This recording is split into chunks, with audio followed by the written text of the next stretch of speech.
Welcome back to 13 News. Tonight, a federal attorney is asking the state of Indiana to hold off on executing a death row inmate. Joseph Corcoran is convicted of murdering 4 people back in 1997. The appeal cites that his mental illness is a reason for keeping him from being put to death. Our Marina Silva spent the day today looking into this appeal. And what'd you learn, Marina?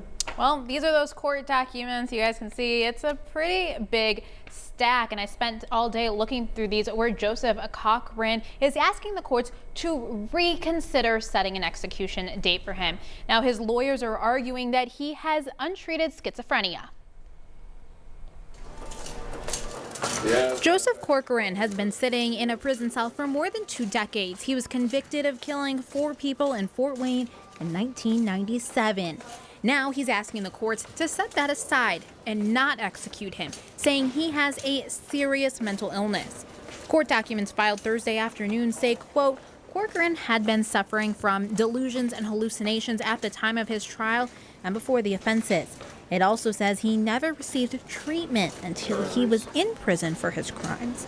We reached out to his attorney, Lawrence Kump, who sent us a statement saying, quote, this tragedy had its roots in mental illness.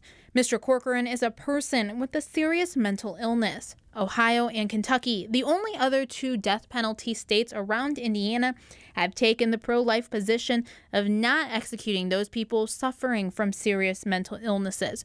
Our filing simply suggests Indiana should consider doing the same, end quote. This comes just 2 weeks after Governor Eric Holcomb and Attorney General Todd Rokita announced the state of Indiana had acquired the drug pentobarbital to carry out the executions. Corcoran is the first one the state is going to execute since resuming executions.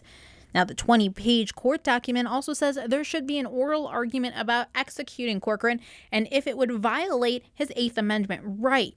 The court filing lists doctors and witnesses who have gone on the record to say, yes, he has a mental illness and how much it impacts him. The court document also includes accusations that Corcoran has conversations with people who are not there. Now, it's time to wait and see what the court decides. We did reach out to the Indiana Attorney General's office for comment, and he did not have time to speak with us today. Now, we've told you before, this would be the first execution in Indiana since 2009.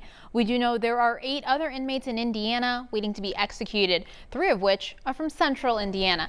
Now, really, the question is the state going to move forward with executing someone who is claiming that they have this mental illness? But we also just reached out to the Indiana Department of Corrections this afternoon, and we got a response back just a few minutes ago saying that they're ready to go should the governor and the attorney general tell them to do so. All right, so we'll wait and see, and we don't really have a timeline as far as when we're going to hear. No, we're not sure when. Okay.